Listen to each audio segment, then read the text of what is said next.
What's happening, my beautiful money moguls and financiers in training? Welcome back to another episode of the Do.Different.Better Show, where we talk wealth, wisdom, and money moves, making finance simple for everyday people. I'm your host, Elaine Rasmussen, CEO of Social Impact Now, founder of Connective Institute, and managing director of the Integrated Capital Fund. You may notice that I have a little bit of a different background today. I'm in Portland, Oregon at FinCon 25, a conference for finance content creators. It's my first time attending, and it has just been absolutely amazing. And my guest, we were just talking about, he is also a FinCon a veteran, and he'll talk a little bit more about that if we're lucky. But I will be posting clips from the event a little on my socials a little bit later. You'll be able to catch up on all those. But before I talk about today's episode, I just want to give a shout out to Plink, which is a new money management app.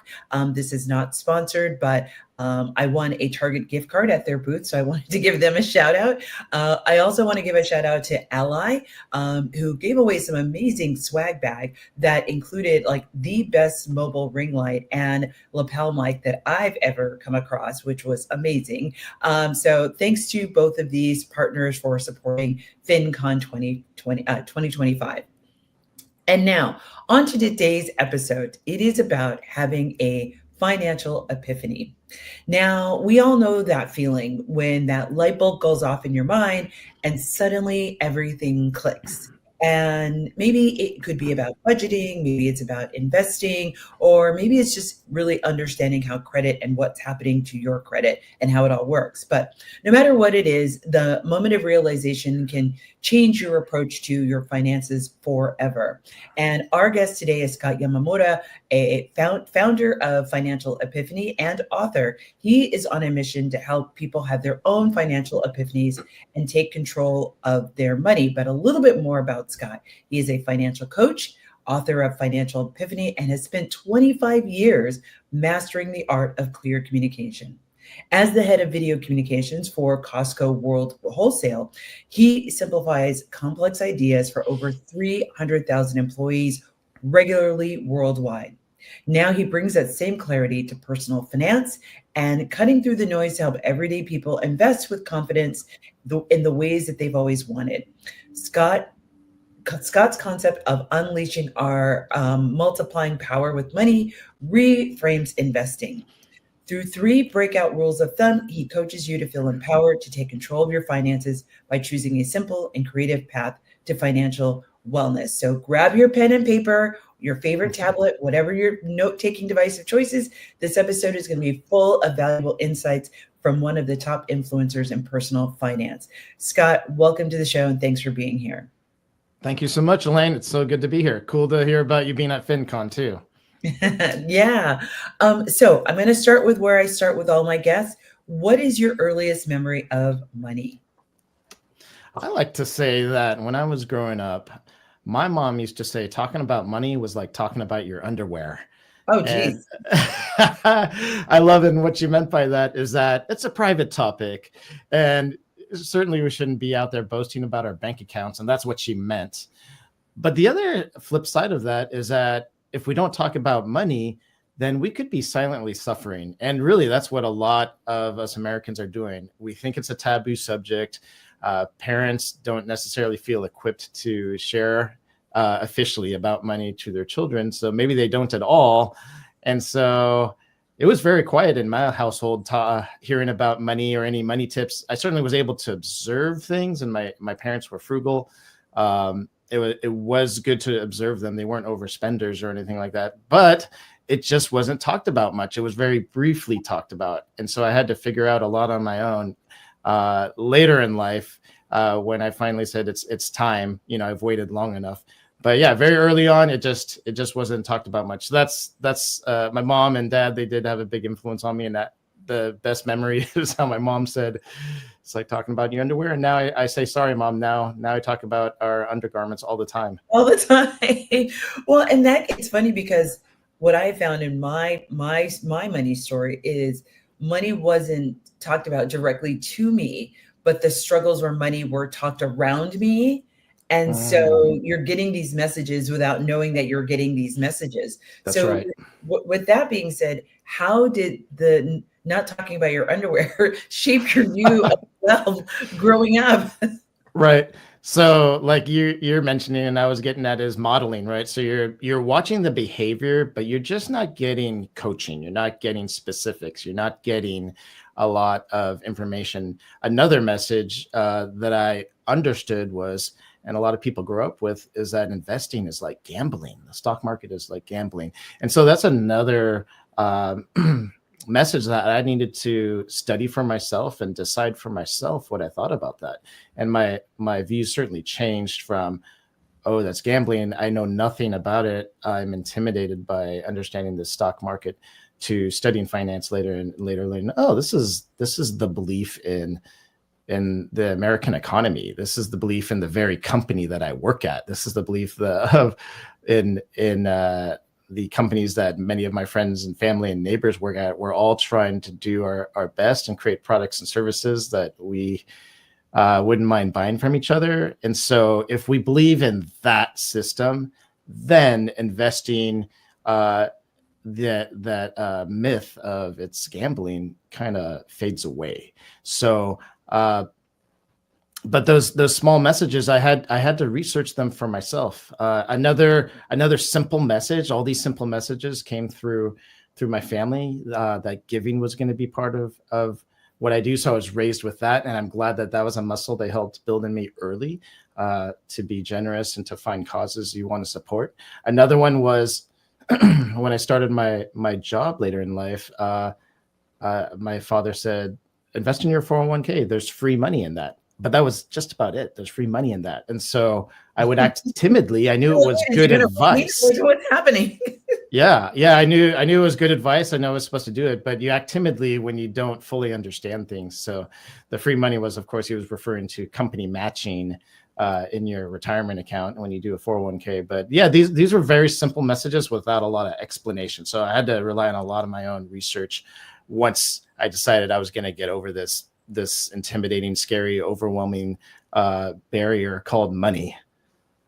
And do you remember maybe around the age where that happened for you? I know for me, it really wasn't even until my 30s. Yeah, I would say middle age. Yeah.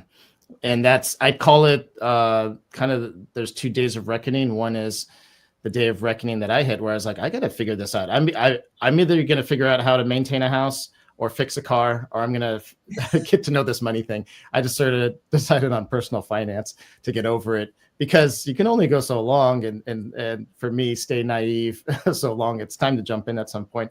But what got me going was I needed to save for my son's college. That started to come to mind. I needed to really think about my own retirement. And I was thinking about my parents and my in-laws. They need help financially at some point. So at some point, money is going to be on your radar if you don't do it yourself earlier. The earlier, the better. But certainly for me, it was on my plate and unavoidable. So that's where I really needed to face it. Oh, I love that. So you call yourself an imposter to the field of finance, which I absolutely adore, because I feel like there's so many of us who come to finance that like I literally at FinCon I met, I was a teacher. There's been so many teachers who transitioned into finance, which I find hilarious. But that's what makes your voice so needed. But what made you really start rethinking everything you've been taught about money? And I know you talked a little bit about that, but like now to be able to say, like, I'm going to sit down and like write a book. Well, I love that word imposter. Actually, I think it's a great word to describe things, because I used to be scared of thinking of meeting with a financial advisor. I think a lot of people are. They might think it's like going to the dentist or something. I'm going to be scolded for what I've been doing with money. And so I felt the same way, very intimidated by thinking of sitting in the office of a financial advisor. So I call myself an imposter because I work in corporate America. So I do work for Costco Wholesale, head up their video communications department. And so I have a great job, a regular job, a corporate job. And so I'm speaking more from being one of you. So many people hold a job, they're not in the financial industry. But it came to that point where part of the wake-up call also was I realized the statistics, the numbers. When I started to realize that friends, family, coworkers that were living paycheck to paycheck, some might say up to about 78%, don't have enough savings set aside, that we're in debt. Most of us, about that same number, are in debt. You know, if it's non-mortgage debt, that might be around $20,000. It's quite a bit. Add a mortgage on, it's way more. And that there's a low level of financial literacy. You look around and we have nice cars and electronics. We're going on great vacations. But when you realize what's under the hood, that actually we're living on the edge, that there's not much there, in a pandemic or a job loss or health issue can cause us to fall off the edge of that cliff, then you realize, wow, we need to hear this differently. It can't be we're working and overspending our money and we're not willing to learn it because we don't want to meet with a financial advisor.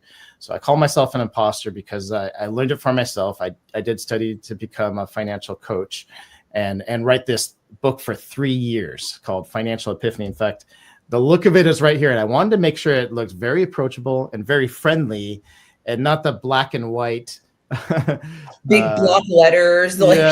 Yeah. I wanted to make sure people could feel empowered and confident by this. I got over that hump and I wanted other people to as well, and have ownership over money and realize this is for you. You owe it to yourself to learn this. And it can be said simply and creatively. You don't always have to hire somebody to translate it for you. Yeah, and I think concretely what you're talking about is, because you've talked about, people will earn $2 million in a lifetime, but that feeling of still feeling broke, like you just don't have anything, you can't get to that next level, and you may not even know what that next level is. You just know that you're in this place and you want to get out of it. You want to be in a different place. You maybe want to go on vacations. Maybe you want to be able to work, not necessarily every overnight. You want to be able to make some kind of shift, but you're just like, well, I can't because this money. And I sometimes talk about, we've been conditioned to work. And so when you have that mindset of you're conditioned to work, it's almost like that also feeds into the fear of investing, right? Because it's like, well, if I invest and I don't have to work as much, then what's my value? Like, what will I do then? And it's like, whatever you want. Isn't that great? Just do whatever you want, or at least have a little bit more control over your time, a little bit more control over be able to stay home with your kids if you need to, if you want to, right? But so your book talks about turning money into a mental miracle. What was your financial epiphany and how did it change how you teach others? Right. So when I decided I was going to start pursuing understanding personal finance, I took workshops, I started watching YouTube videos and reading a ton of financial books.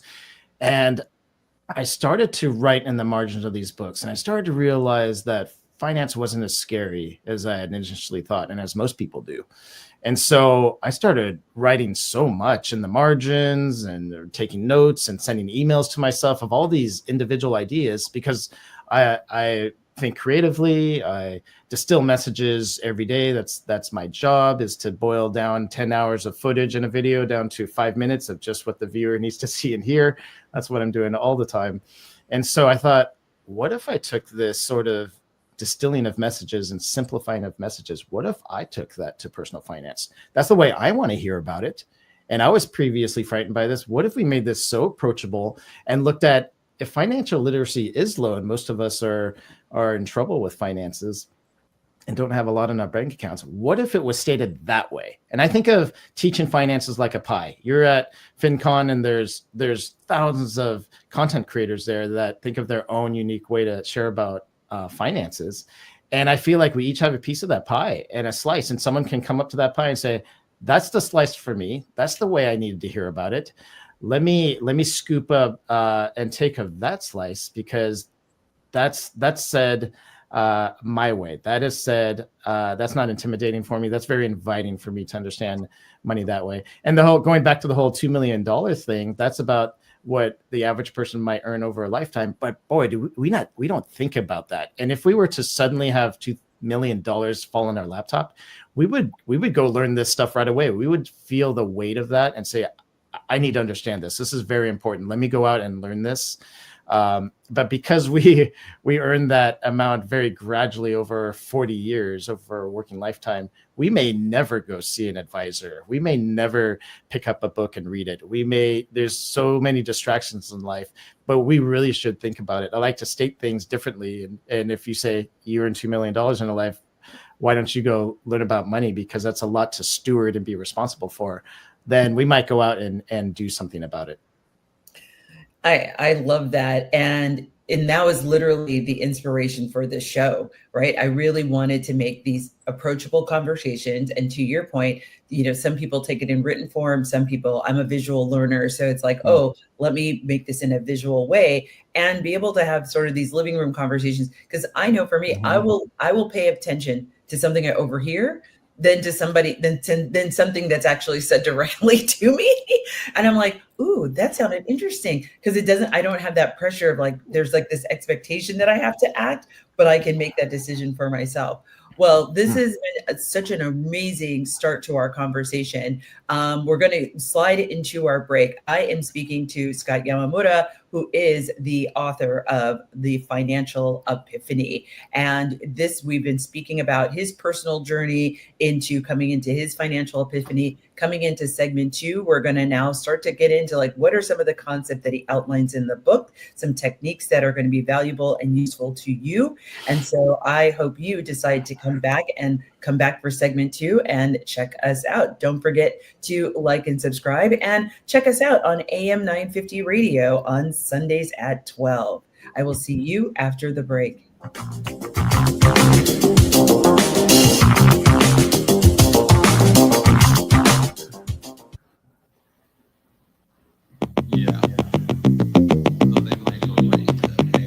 Welcome back to the second segment of this episode of the Do.Different.Better Show. I'm your host, Elaine. And with me today, I have the amazing Scott Yamamura, who is the author of Financial Epiphany.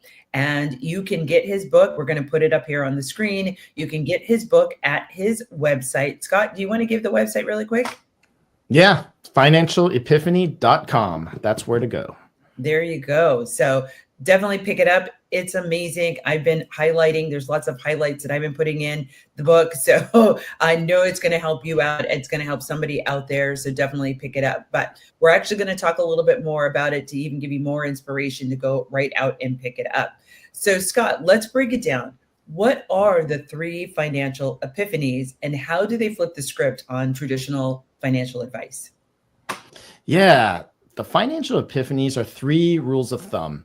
They're super simple. And I myself, in understanding personal finance, investing, to be particular, I needed something like rules of thumb in order to understand what was going on here.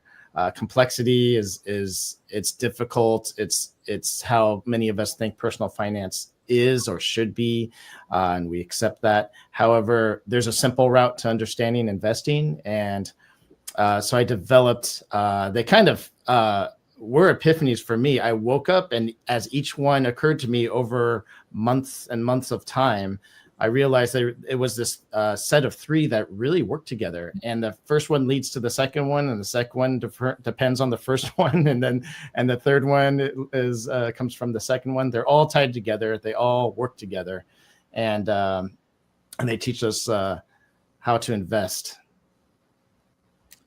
Love that. Yeah. So you talk about doubling years and the power of 16 and exponential potential. Can you explain each one of these in like plain language, like you would to maybe a high school friend? Yeah. Well, the first thing when we talk about the foundation of all these is that we need to make money freeze. To many people, money is a constantly set of roving variables. And so to make money just stand still so we can figure it out, we need to figure out 3 things. And that is, what is the average age people start a career at? And we freeze it at age 22, could be 21, could be 23. But what if we lock it in at 22? And then what is the average duration of a career? That's 40 years for an American. And so it could be 39, could be 41. But what if we just froze it at 40? And finally, what is the average rate of return when we invest? Well, there's stocks and bonds and index funds and 401k plans and IRA retirement accounts. But what if we froze that also at a very friendly 7.2% rate of return? And when we state that number, that sort of common number, friendly number for, if we invest, we might get about that much on an annual basis, that leads to the easiest math. The 3 financial epiphanies are based off of that foundation. So the first one, doubling years, like you mentioned.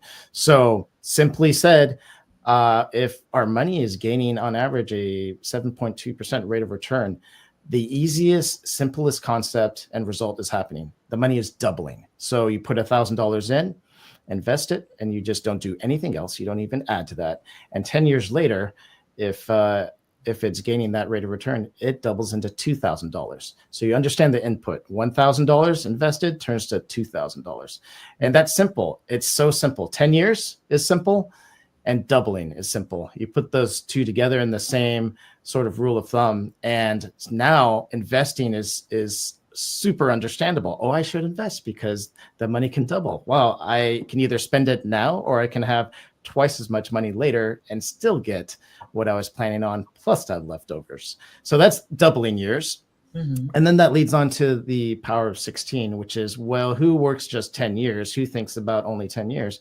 We work 40 years. So if money doubles every 10 years, 1,000 turns to 2,000 after 10 years. What if I waited 10 more years? 2,000 doubles to 4,000 without doing another thing.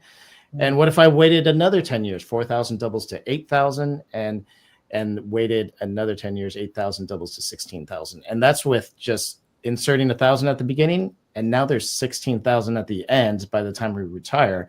That is incredible. Now we understand it, input and an output along our whole career life. Wow, every $1,000 I put in can double into 16,000. Now we're quantifying something that was previously misunderstood and a mystery to us. And I realized also sitting at my dining room table, okay, I get excited about money growing, but a lot of people don't. No. We are now-minded people, not later-minded. We want instant gratification. 40 years? You want me to wait 40 years? Not a lot of people for $16,000. Yeah. And so I thought to myself, what do I do about this? I need to look at this differently. And then I realized you flip it. And when you flip things, it says something entirely different. It doesn't talk about money multiplying anymore. It actually talks about you having a multiplying power.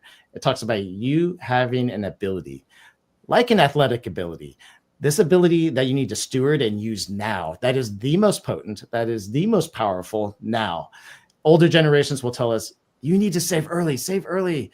I should have done so. I wish I could go back and do this all over again. I would have saved more earlier. And we need to be listening to them because what they're talking about is compound interest. What they're talking about is what I like to say is this multiplying power that you have when you start your career. You're working and you have an earned income and you have the ability to invest.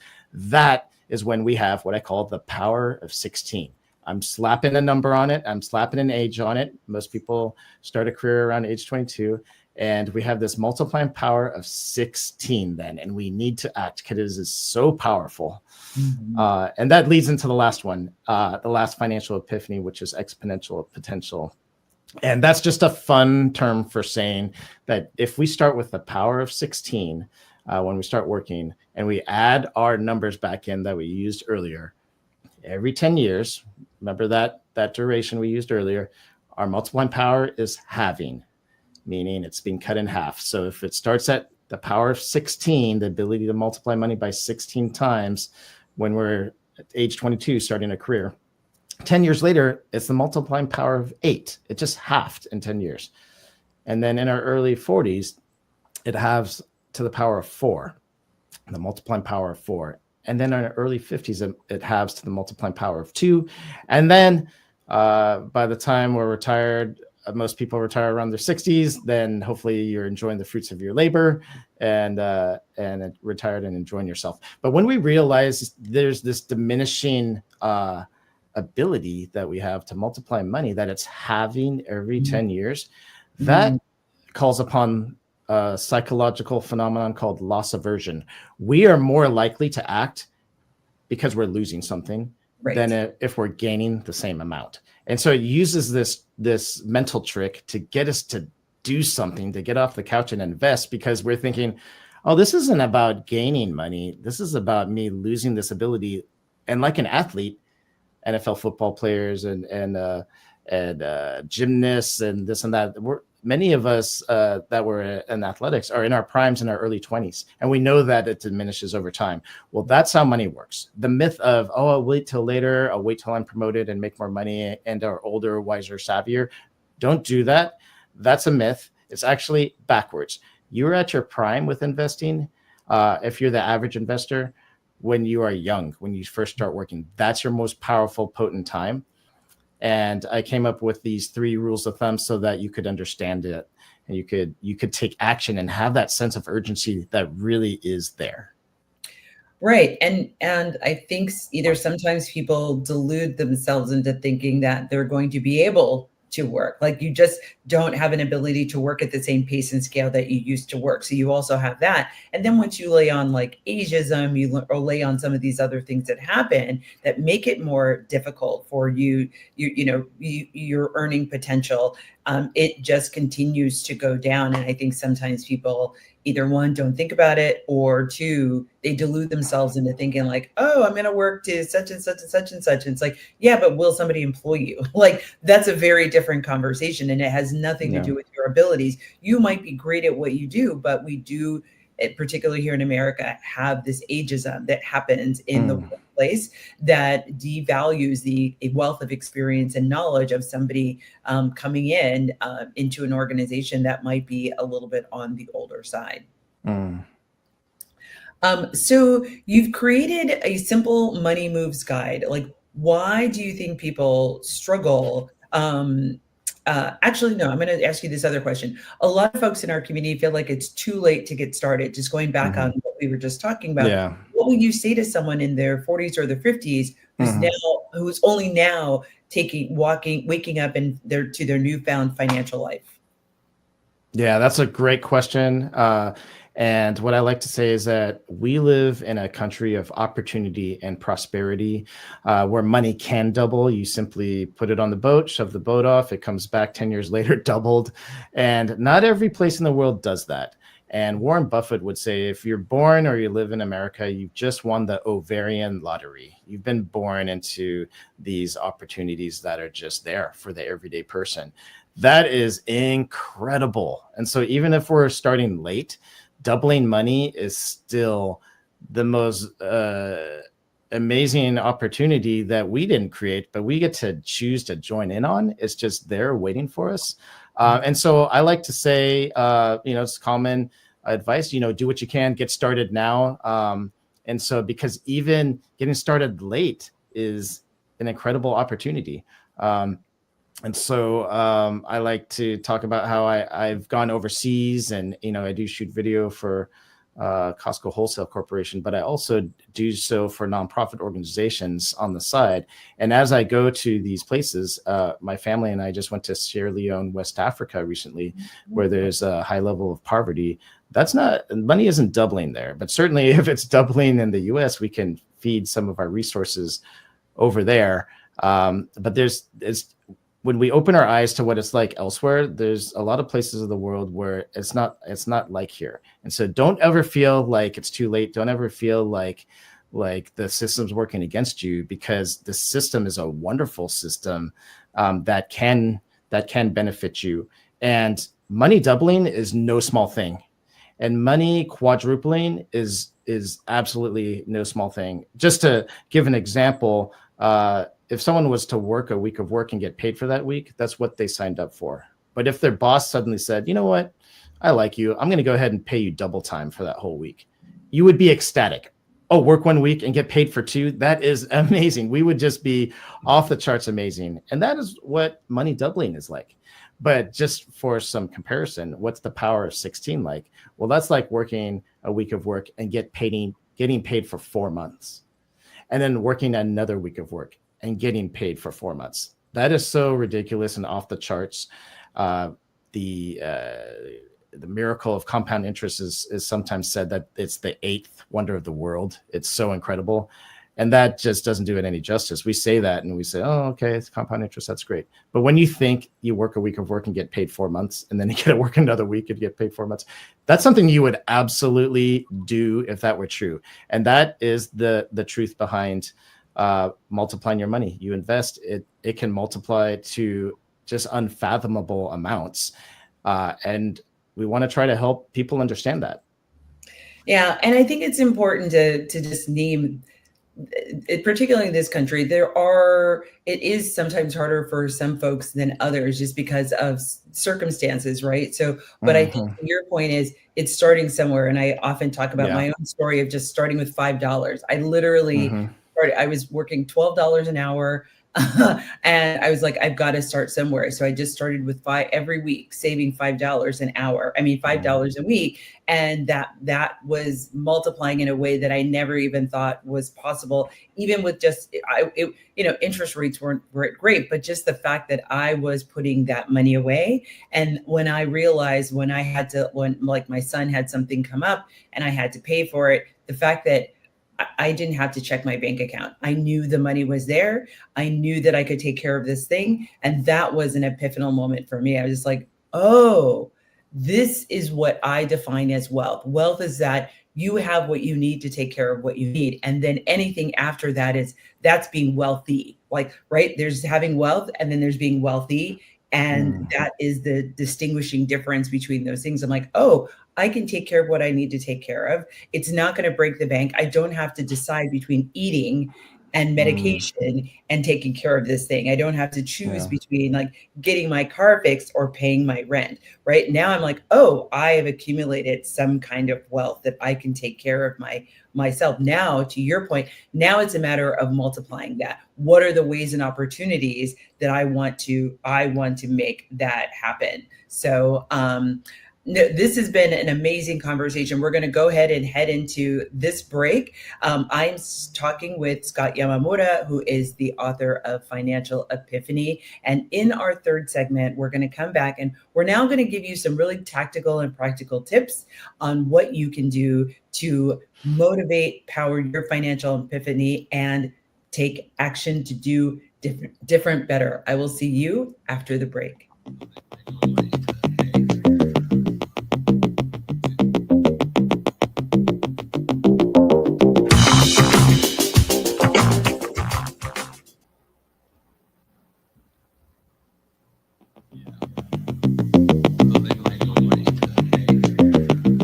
Welcome back, my financiers in training. You are listening to the Do.Different.Better Show. I'm your host, Elaine Rasmussen, and we have the amazing Scott Yamamura, who is the author of Financial Epiphany. And we have just been doing an amazing talk. We started in segment 1 talking about his personal story, followed that up in segment 2 with really talking about some of the content in the book. And now we're going to get into some concrete strategies that you're going to be able to walk away with today and be able to act on creating your financial epiphany and then acting on it. So, Scott, you've said we overspend and undersave, but not because we're irresponsible. What's really keeping people from taking action with their money? Right. Well, we talked about how not a lot of parents and also just the education system, we're not getting financially educated by default. And a lot of parents themselves don't feel equipped to do so. And so where are we getting our main money messages from? Well, one of them is going to be advertising and marketing. We're the most advertised to nation in the planet. Congratulations for that. $400 billion a year, which is about $1,000 per person, even the babies. And so if that's where we're getting our main money message from, and if we're on social media and we're watching each other's social media lives, then we are spending by default. And that's just the default because that's the main message with money we're getting. Spend, spend, spend. And so we're going to do that unless anybody else teaches us otherwise. That's going to be the norm, right? So if that's our default, I sometimes actually call that the path of snares and traps, because your money it's your responsibility to own and to learn how to operate with. And But there are many folks that are willing to take that from you if you're willing to give that to them. So the whole world is inviting us to give our money to them if we allow that. So we really owe it to ourselves to see that is our default system. If we didn't learn about money ourselves, then we do owe it to ourselves and our families to get on board with this. We don't want to stop learning after high school or after college just because it's optional to learn about money. We absolutely should because we make 1.5 transactions per day on average for the rest of our lives.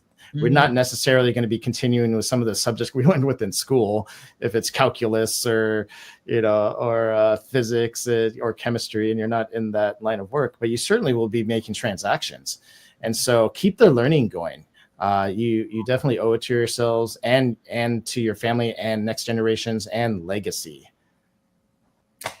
Yeah, it's so important. And I think sometimes people can just get a little they just get a little overwhelmed and not knowing where to start. And what is so nice and we started the show talking about FinCon, and this is a whole conference for finance creators, and you can find your slice, like whatever your learning style is. Neurodivergent, if you're a creative, if you're in a certain region of the country, and there's so much accessibility to information. It's almost like you have no excuse. I mean, for me, I found this little Susie Orman book, and I redlined it, and there was no internet. There was no way to you're like whatever was available to you in the library or in the bookstore. And so that's how we get started. But even if that's the case, the fact that we get started is the most important thing. So then what's one mindset shift and one money move that you recommend to someone who wants to just stop floating and they really want to start building a plan? Yeah, absolutely. We need a starting point. So a mindset shift is that I like to talk about is, okay, if there's these 3 financial epiphanies, they all lead to understanding what is my multiplying power with money. And so let's say someone is middle-aged and they realize, oh, I have the multiplying power of 4. Let's say they're 42. Okay, well, that's the first step. I have the multiplying power of 4. Okay, so every $1,000 I invest now should multiply into $4,000 by the time I retire. And I should keep doing that over and over and over again. Okay, let me first understand the multiplying power. That will give me the confidence to take action. Now I know the input and the output when I do something with money. That's the start, understanding multiplying power. And then the second thing is I want you to think about yourself as an athlete. And just like a coach to an athlete says, you've got this potential, don't squander it. Okay, you've got bad grades. Okay, and you can't play football right now because of your grades. The school's not going to let you. So let's get our grades up, meaning let's get out of debt. Let's get financially healthy. Let's learn this stuff so that you can get out on the field because you have this ability and you can be the highest scorer on your team and you can, have these amazing opportunities and have a successful year for your team. But you're not playing right now. We need to get you in the game.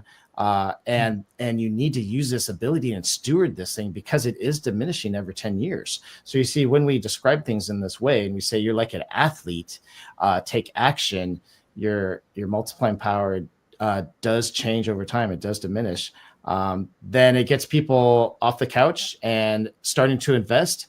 And if you have a 401k plan at work, that's a great place to start. If not, start an individual retirement account at a discount brokerage firm like Charles Schwab, Fidelity, or Vanguard.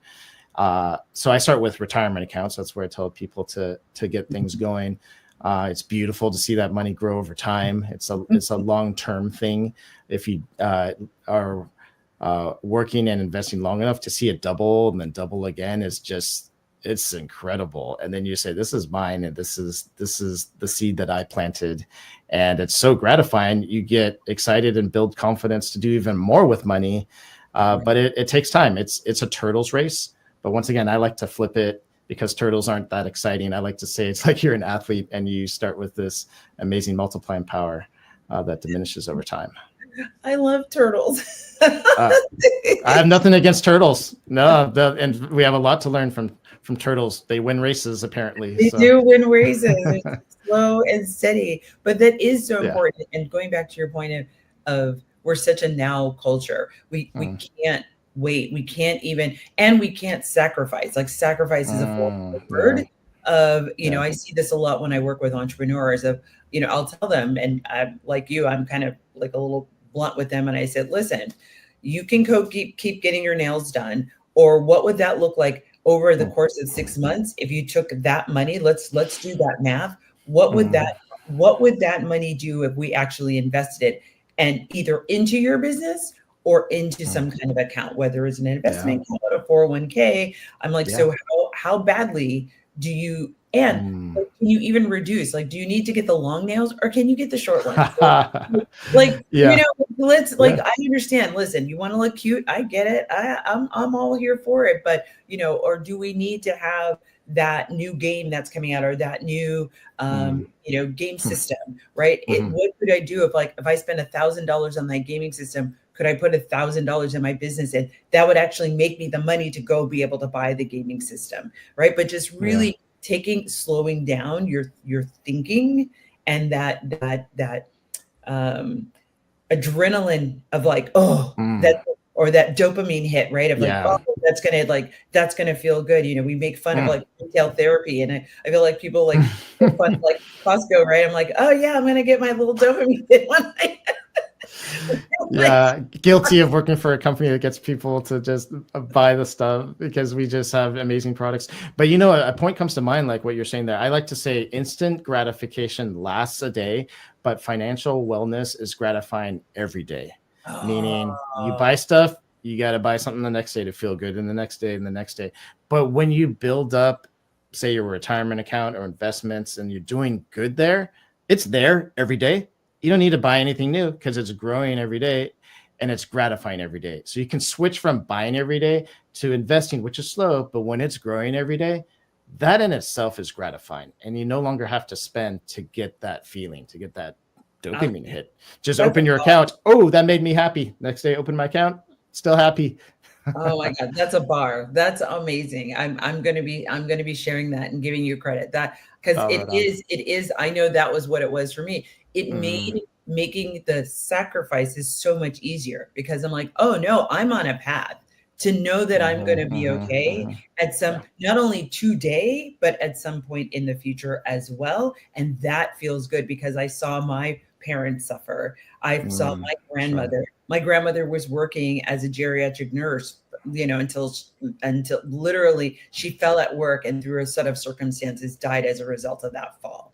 So, and she had no affairs. My great grandmother, her house got lost because there was no financial planning, like no paperwork, no estate planning. So that is such a crystallized. I'm a visual thinker as well. So it's like, that's such a crystallizing thing. And I'm like, oh yeah, that reflects exactly how I felt. I'm like, I feel that way every day. I'm like, I may not be where I want to be, but I know I'm on a path to get there. And it feels so good to know that I'm making the decisions. And again, it's not necessarily about suffering all the time, right? Listen, go to the movies, go take that trip, but also think about, okay, if I spent $3,000 on this trip, how will I make that back? Like, how will I put that back in? Not just take the trip and not think about the next.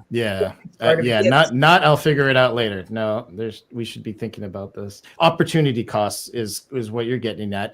What is the cost of spending this now, and what could it have been later? That's why I like talking about multiplying power. If I don't spend this now, well, it multiplies by 16. If I don't spend this now, it multiplies by 8. We need to understand that opportunity cost. Love that. So you wrote Financial Epiphany for middle income earners, professional workers, but I know a lot of educators and coaches and nonprofit leaders listen to this show. What can they take away from your framework to better serve their communities? Yeah, the reason why I like to teach about these 3 rules of thumb, these 3 financial epiphanies, is to educate the everyday person, because that's where the issue is, that many of us are failing at money because we just don't have a simple way of learning it. And so when it comes to just the broad spectrum of people out there that want to get good at money, I like to put it this way. So we want to learn our multiplying power can get us out of debt, because now our money has work to do, and we understand what our money can do now, how it can multiply. So we get out of debt. because we've learned to multiply our money so that, and this is the important part, we can fund our purpose. And so the last chapter of my book is called From Products and Prices to People and Purpose. And I love that because it's all P words, for one. Two is that really, do we want to be good with money so that we can have stuff? Once again, we talked about instant gratification kind of doesn't last long. So, but what about investing into people? What about investing into our community? We need to ask ourselves, why am I on this planet? And can I multiply money so that I have the resources to fund that purpose? Right. And so when people have that money, we no longer have to say, oh, I don't have any money, I can't donate to that, I can't help out with that, I just don't have any money. You know, the bank, the retailer, the credit card companies have my money. But if we have money to fund our purpose, all of a sudden we become the CEO of our own mission. And we can fund this mission, this personal mission that we're on. Many of us might be convinced by a mentor to create a personal mission statement. But now the money resources are there to fund it ourselves. There's no waiting. There's no barrier. It's there. It's us, our mission, and our account to access funds from.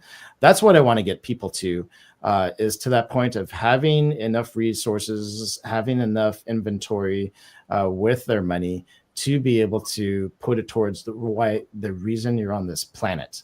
And so that's ultimately it's the ultimate goal with money, is get good at it, so you get out of debt, learn to multiply and be empowered so that you can fund your purpose. Love that. This is my last question of the day. At the end of the day, what does it mean to do different, better with money? And what's one financial epiphany you hope every listener walks away with after listening to the show? Great. Yeah. Once again, so this is where I like to restate things. So I don't have something new. I'm going to simply restate that money can be simple. You don't have to have analysis paralysis at all the options. It doesn't have to be overwhelming. You don't have to hire somebody to understand it all. You can get started yourself. And the 3 financial epiphanies are, number 1, that under common circumstances of investing, money can double every 10 years. Number 2, you have the power of 16. You can multiply money by 16 times on average under common circumstances when you start your career. And financial epiphany number 3, your multiplying power halves every 10 years following these common circumstances. Knowing these 3 things is a set of tools you can use for the rest of your life. I use them, even though I developed these over the last 10 years, I still use them today and plan to use them for the rest of my life on big money decisions. Still consider hiring a financial professional to walk alongside you, but this empowers you. So I want to empower you with the 3 rules of thumb so that you have a simple way of understanding your money. Well, thank you so much, Scott, for being on the show. This has been an amazing conversation, a very just topical conversation, and just thank you for being on the show today. Thanks for having me, Elaine. You've been listening to Scott Yamamura, the author of Financial Epiphany. We've just gone through a roller coaster ride talking about his own personal money epiphany, talking about some of the content that's in the book, and then also just giving you some concrete steps on how you can get started with the 3 valuable principles of getting to your financial epiphany and then acting on it. So it's so great to have you. Thank you so much for listening to the show. You're listening to the Do.Different.Better Show. I'm your host, Elaine Rasmussen. Do not forget to like and hit the subscribe button. If you've got questions for Scott or for me, you can go to financialepiphany.com. You can find his book. You can find him and connect and contact him. But also you can watch the show on on YouTube at Do Different Better. You can also listen to us on the radio at AM 950 Radio in Minnesota and anywhere else that you can get your radio stations that you've listened to. But thank you so much for joining us. I really appreciate it. And we will see you next time, where I am going to have Scott Collins. And Scott Collins is the author of Trust Your Trust Fund, and he is the founder of being the Trust Fund Coach. So with that, I am signing off. I will see you all next time, where we are going to do different better together.